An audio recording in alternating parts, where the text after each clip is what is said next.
Climate change ने हाल के ही सालों में पूरी दुनिया को अलग अलग तरह से इफेक्ट किया है। इससे सबसे ज्यादा प्रभावित होते हैं लो इनकम वाले देश या फिर इमर्जिंग नेशंस, और उससे भी ज्यादा वहां की महिलाएं।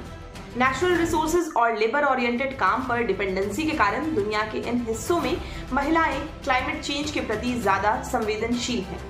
क्लाइमेट चेंज का क्या इम्पैक्ट है, खासकर महिलाओं को ये कैसे प्रभावित करता है, कम आय वाले देशों की महिलाओं के सामने ये कैसे चुनौती के रूप में खड़ा हुआ है, सब कुछ विस्तार से जानते हैं। नमस्कार, मैं हूं मैत्रेयी और आज बात जलवायु परिवर्तन यानी क्लाइमेट चेंज की। सबसे पहले जानते हैं जलवायु परिवर्तन का इम्पैक्ट क्या है।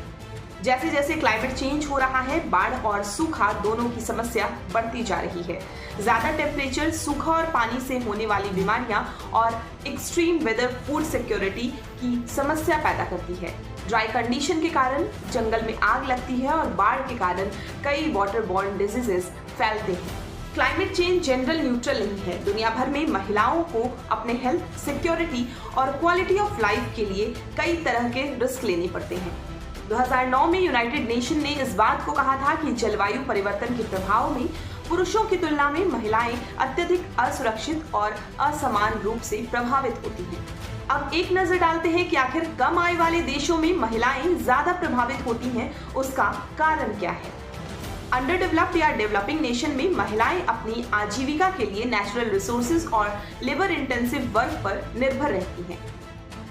पुरुषों की तुलना में महिलाओं के गरीबी में रहने की संभावना ज्यादा है, जो कई सामाजिक, आर्थिक और सांस्कृतिक कारकों में से एक है, जिसकी वजह से महिलाएं क्लाइमेट चेंज को लेकर ज्यादा संवेदनशील होती हैं। कम आय वाले घरों की महिलाओं को ज्यादा जोखिम उठाना पड़ता है, क्योंकि वे खाना, पानी और घरेलू काम के लिए जिम्मेदार होती हैं। बुनियादी आवश्यकताओं के लिए ज्यादा समय और प्रयास की आवश्यकता होती है। अंतर्राष्ट्रीय श्रम संगठन यानी ILO के अनुसार दक्षिणी एशिया और सब सहारा अफ्रीका में 60% से ज्यादा कामकाजी महिलाएं खेती का काम करती हैं, जहां उन्हें अक्सर कम वेतन मिलता है और उससे अधिक काम लिया जाता है। फूड प्रोडक्शन सिस्टम का बैकबोन होने के बावजूद भी महिलाओं के पास खेती के लिए यूज की जाने वाली जमीन का केवल 10% हिस्सा है। इमर्जिंग नेशन में कृषि कार्यबल में महिलाओं का एक बड़ा हिस्सा है। कृषि में लगी महिलाओं के पास कम शिक्षा और तकनीकी ज्ञान है और उनके पास क्वालिटी इनपुट पहुंच नहीं पाता।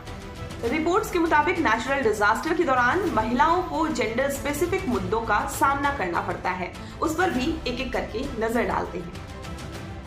यूनाइटेड नेशन के एक रिपोर्ट के मुताबिक जलवायु संबंधी आपदाओं से विस्थापित होने वालों में से अधिकांश यानी 80% महिलाएं और लड़कियां हैं।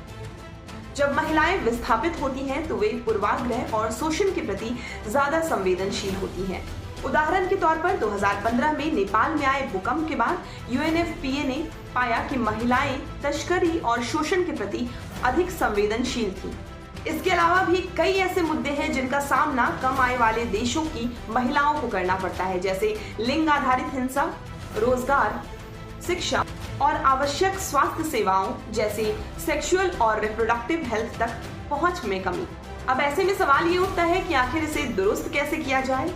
तो महिलाओं को क्लाइमेट चेंज के इम्पैक्ट के बारे में अवेयर करना, उन्हें शिक्षित करना, उन्हें ट्रेनिंग देना एक अहम कदम हो सकता है। उदाहरण के तौर पर स्वरोजगार महिला संघ यानी सेवा महिला किसानों को सिखाता है कि फाइनेंशियल डिपेंडेंसी के लिए बदलते क्लाइमेट पैटर्न का जवाब कैसे दिया जाए। साउथ एशिया में ऐसा ही एक प्रोग्राम है, gender and climate change developer program, जिसका उद्देश्य महिलाओं को एक मजबूत आवाज बनाना और पॉलिसी मेकिंग में उनका प्रभाव बढ़ाना है। क्लाइमेट क्राइसिस आज दुनिया के सामने सबसे बड़ी चुनौतियों में से एक है, इसलिए जरूरत है इस पर बात करने की और क्लाइमेट एक्शन प्लान करने की। बहुत शुक्रिया।